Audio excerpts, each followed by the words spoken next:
metamorphosis occurs.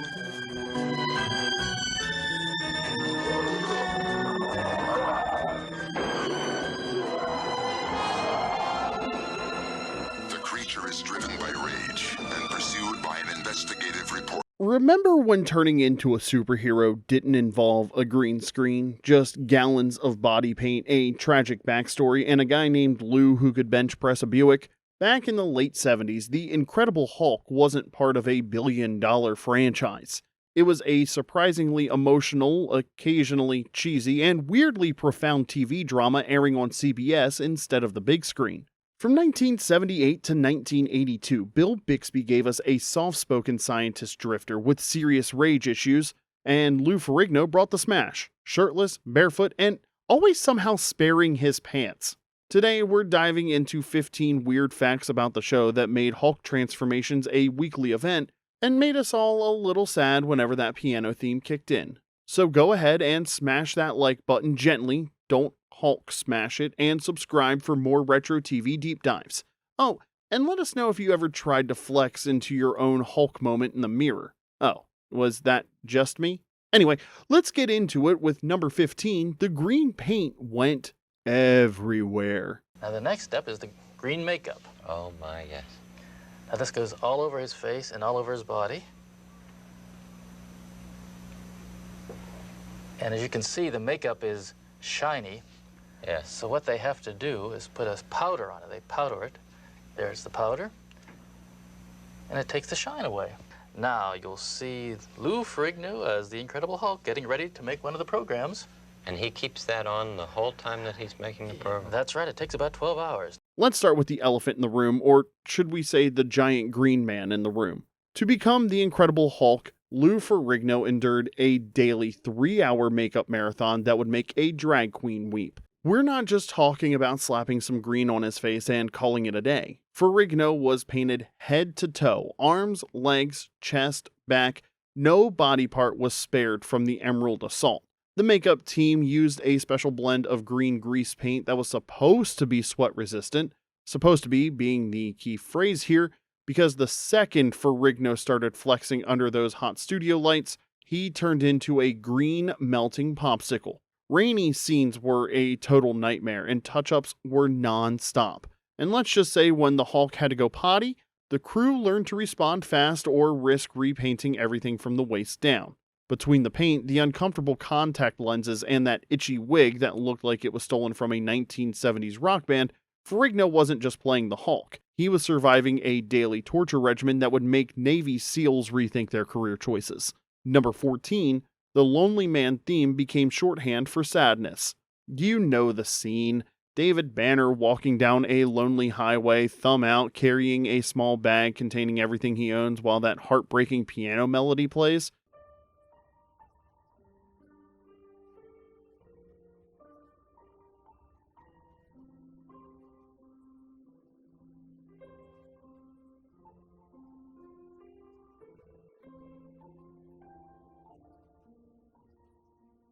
It's possibly the most depressing ending sequence in television history, and it was used in literally every episode. That melancholy tune, officially called the Lonely Man theme, was composed by Joe Harnell, and it became so iconic that it's now basically musical shorthand for this person's life is a disaster. It's written in D minor, a key often described as the saddest in music. Pair that with a slow tempo and simple piano melody, and you get a piece that feels like a laser-guided missile straight to your emotions.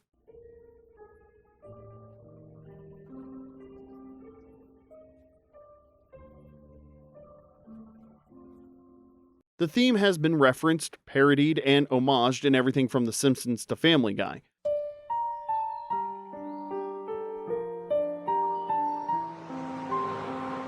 So anytime a TV show wants to convey ultimate defeat in isolation, they just play those first few piano notes and everyone immediately knows someone's having a very bad day. It's the audio equivalent of a kicked puppy, and it was so effective that it probably single-handedly kept therapists in business throughout the early 1980s.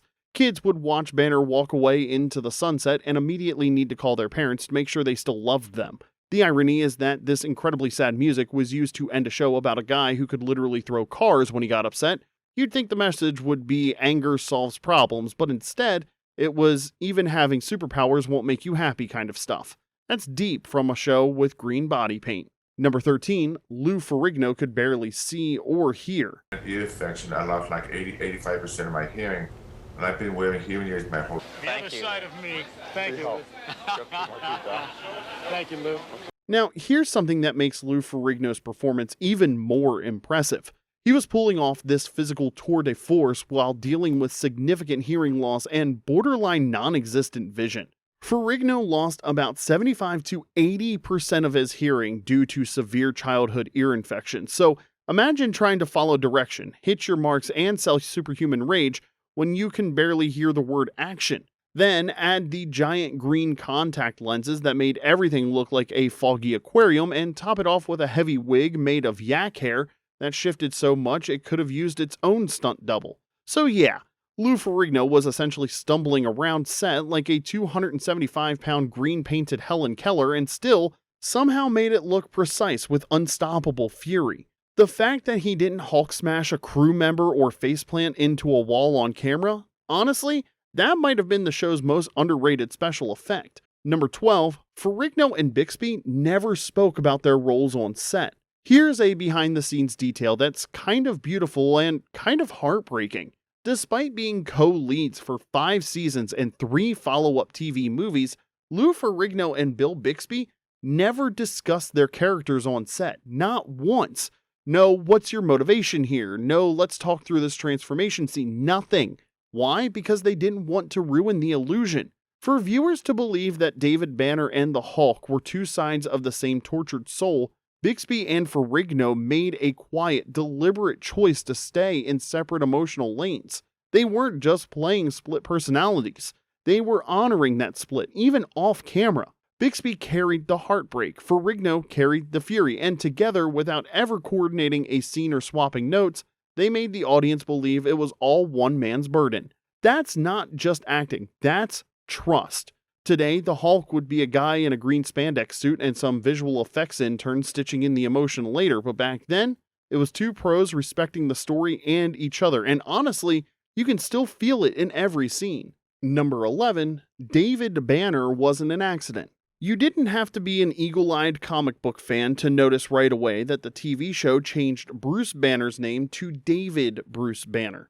This wasn't a mistake or typo. It was a deliberate decision based on some truly spectacular 1970s logic. The producers thought the name Bruce sounded too flamboyant for a leading man in a drama series. Yes, really. Apparently, Bruce just didn't sound tough enough for a guy who turns into a giant green rage monster. So, they compromised. Made Bruce his middle name and went with David instead, because obviously David was more rugged? What about, manlier? Maybe less Studio 54? Anyway, this happened in the same decade that gave us platform shoes and gold medallions, so maybe their masculinity radar needed a firmware update. Anyway, the name change annoyed comic book purists, but it also says a lot about network TV back then. Executives were so terrified of any possible interpretation that they'd rather change a character's name than risk one guy in Peoria raising an eyebrow. It was the TV's equivalent of wearing a belt and suspenders, just to be safe. Number 10, the show pioneered rip and ship fashion.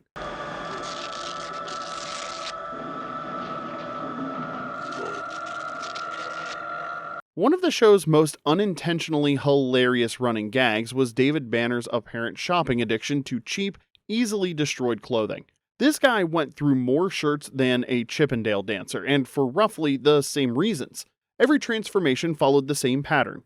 David gets angry, starts growing, his shirt splits dramatically at the seams, and somehow his pants survive with just a few stylish tears. It was like his clothes were made from tissue paper and wishful thinking. Behind the scenes, it was all smoke and razor blades. Producer Kenneth Johnson explained that the wardrobe team used shirts that were too small for Lou Ferrigno and scored the seams with razor blades to control the tear.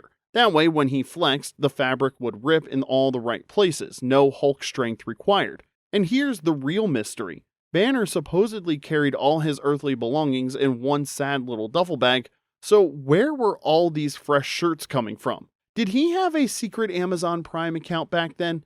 Was there a chain of stores called Clothes for people who occasionally turn into monsters? These are the important questions, people. They're keeping us fans awake at night. Number 9. The Hulk fought a real bear in the pilot. In what can only be described as a seemed like a good idea at the time moment, the producers decided the Hulk should fight a real, live 700-pound bear in the episode of Death in the Family. Because apparently someone looked at the insurance paperwork and thought, you know what this show needs? More opportunities for lawsuits. The scene was filmed over 2 days in a river because clearly wrestling a bear wasn't dangerous enough without slippery rocks and rushing water. The bear was trained, muzzled, and supposedly sedated, but still very much a wild animal with claws, teeth, and no interest in hitting its marks.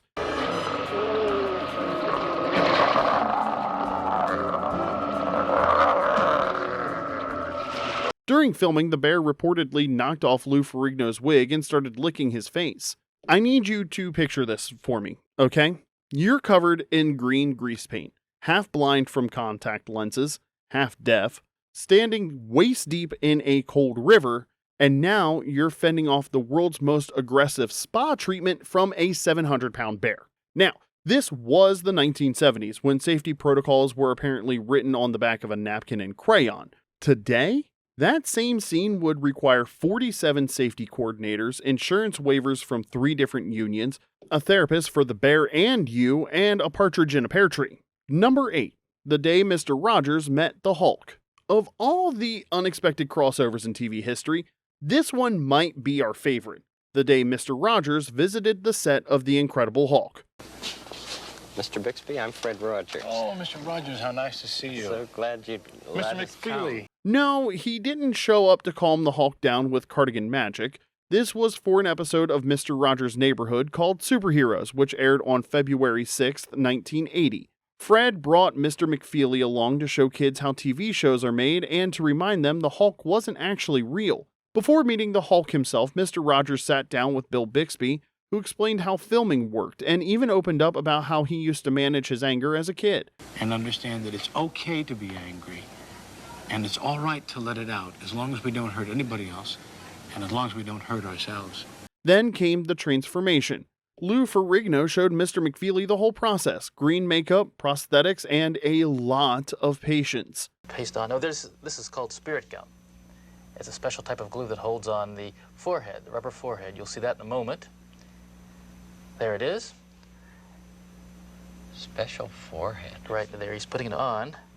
In true Mr. Rogers fashion, this wasn't just about makeup. It was about feelings. Specifically, anger. That it's okay to feel it, but what matters is how we handle it. It was one of those moments only Mr. Rogers could deliver, where a behind-the-scenes tour turned into a life lesson wrapped in kindness and green face paint. Because for all its smashing, The Incredible Hulk was really about emotions, and that made it a perfect stop in the neighborhood. Alright, we're halfway through our list, and if you're enjoying these weird Hulk facts, make sure to smash that like button. Now, back to the countdown. Number 7, She-Hulk exists because of a Hulk episode that never happened. You've heard of write what you know, but in Marvel's case, it was more like write it now before the TV execs steal your character. She-Hulk didn't originate in the comics because of a creative vision. She existed because Marvel got wind of an idea floating around the Incredible Hulk TV series writer's room. The rumored storyline was that David Banner gives a blood transfusion to a female family member who's seriously ill, and she turns into a Hulk. Marvel panicked. If the show aired that storyline first, CBS, not Marvel, could claim the rights to a female Hulk. So they did what any self-respecting comic book publisher would do under pressure. They invented Jennifer Walters, Bruce Banner's cousin, a lawyer, and thanks to a last-minute gamma-irradiated transfusion, green, angry, and fully trademarked.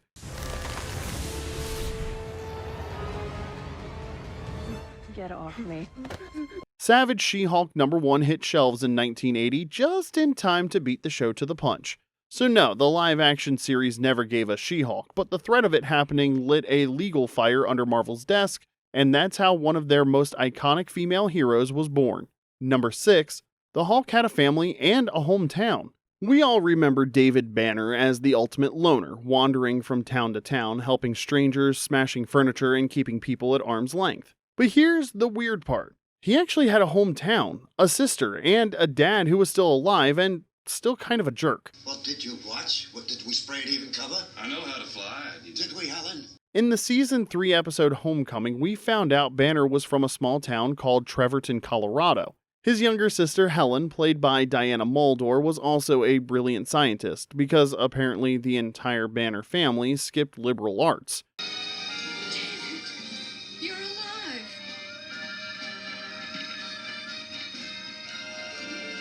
His father, played by John Marley, was emotionally distant and not particularly thrilled to see his gamma-irradiated son show up on the doorstep. We even got flashbacks of his dying mother, because why not throw in a little generational trauma for good measure? It's jarring, because up to that point, Banner was basically a tragic ghost in blue jeans. Suddenly, he had family baggage, small-town roots, and unresolved daddy issues. In one especially emotional moment, he finally told his sister Helen why he came home. I couldn't spend another Thanksgiving alone. David. Wow, that just got me right in the feels. Anyway, for one episode, The Incredible Hulk gave us something rare. A glimpse into who David Banner actually was before his wife died and before the gamma radiation accident. He wasn't just a grieving scientist or a wandering outcast. He was a son, a brother, a kid from Trevorton who used to have kind of a normal life, daddy issues notwithstanding. Of course, it didn't last because it never did. By the end, he was back on the road thumbing for a ride while the Lonely Man theme did its thing. So yes, David Banner had a hometown. He just couldn't stay long enough to unpack. Number 5, the showrunner tried to pass. Kenneth Johnson, creator of the Incredible Hulk TV show, almost said no to the job. Why? Well, because he didn't want to make a show about a big green comic book monster. Johnson had written for the $6 Million Man and the Bionic Woman. Sci-fi, sure, but grounded in character. People with powers dealing with real emotional fallout. He wasn't interested in tights, supervillains, or anything that looked like it came from a Saturday morning cartoon. So when the network approached him about adapting The Incredible Hulk, his first reaction was basically a giant green rage monster. Yeah, no, I'm good, thanks though. But then he cracked it. Instead of comic book chaos, he leaned into tragedy. David Banner became a man haunted by grief, guilt, and his own rage. Not a superhero, a cursed drifter, a guy trying to help people while constantly losing control of himself and his wardrobe. Except for those pants. Johnson turned Marvel mayhem into emotional drama. Less Hulk smash, more man suffers quietly, then tragically breaks a folding chair. So yeah, The Incredible Hulk only became the moody, meaningful, strangely heartbreaking show we remember because one guy didn't want to do a comic book series, and then made the best one on TV. Number 4, The Incredible Hulk was inspired by Les Misérables. It turns out The Incredible Hulk wasn't just about green muscles and ripped shirts. It was also, weirdly, inspired by Les Misérables. Series creator Kenneth Johnson modeled the show after The Fugitive and Victor Hugo's classic novel. David Banner was essentially Jean Valjean, a haunted man trying to right his wrongs, constantly on the run. Except instead of stealing a loaf of bread, he was cursed with an angry alter ego and a dramatic tendency to burst out of his clothing every week. Anyway, Jack McGee was total Inspector Javert energy. He wasn't just a nosy tabloid reporter. He was the relentless force, chasing Banner from town to town, always showing up 5 minutes too late with a new theory and the world's most suspicious eyebrow raise. Neither was I. But I had to find out just what it was that I'd seen. So I started following up anything that was even remotely connected with the Hulk. The difference was Javert was driven by justice. McGee was after a headline, and maybe a Pulitzer. Same energy, just less poetry. Mr. McGee, don't make me angry. You wouldn't like me when I'm angry. This connection is what gave The Incredible Hulk more emotional weight than most superhero shows of its time. It wasn't just Monster of the Week mayhem. It was guilt, loneliness, and a man desperately trying to control the part of himself that everyone else feared. So yeah, if you ever cried at a guy hitchhiking to piano music, turns out it wasn't just nostalgia. That was Victor Hugo with better stunt choreography. Number 3, Bill Bixby still doesn't have a star, and that's a joke, right? Here's a fact that might make you Hulk out. Bill Bixby, TV icon, Emmy nominee, and the emotional anchor of The Incredible Hulk, still doesn't have a star on the Hollywood Walk of Fame. Yeah, the man who gave us sitcom charm in My Favorite Martian, gentle fatherly wisdom in The Courtship of Eddie's Father, People, let me tell you about my best friend. He's a warm-hearted person who loved me till the end. People, let me tell you about my best friend. actual TV magic in The Magician, and a heartbreakingly human Dr. David Banner somehow got left off the sidewalk entirely. Meanwhile, there are stars for cartoon animals and someone whose biggest credit was getting voted off American Idol in round 2. Okay, I made that last one up, but you get the idea. Brandon Cruz, who played Bixby's son on Eddie's father, has been leading the charge to fix it. Bixby was his mentor and a real-life father figure, and Cruz says the goal isn't celebrity clout, it's giving Bixby the recognition his fans already know he deserves. Hello, listen to me. The only crime that you've committed so far has been smuggling. But here's the catch.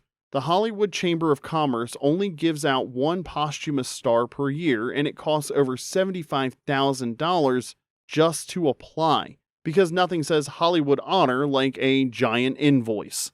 Still, Cruz has raised a big chunk of the money, and the campaign's picking up steam, so if you're a Bixby fan, or just someone who thinks the guy who made you cry over a giant green monster deserves some brass and terrazzo, consider this your call to action. Because let's be real, if Bill Bixby doesn't deserve a star, we might need to smash the whole system and start over. Number 2, the Hulk didn't throw punches. You'd expect a show about a giant green rage monster to feature at least one well-placed uppercut, right? No.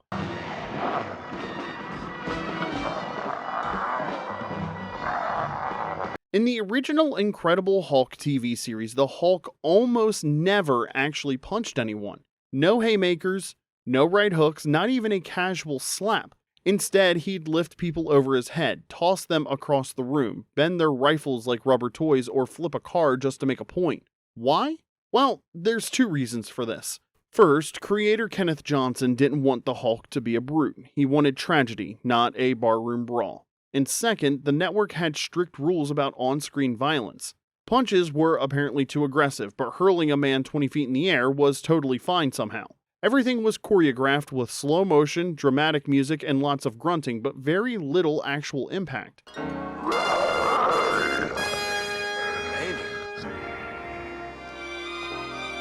Because here's the thing, a real Hulk punch would end you. Not knock you out, it would knock you into next week. And CBS wasn't about to follow the Waltons with a green guy who accidentally committed manslaughter.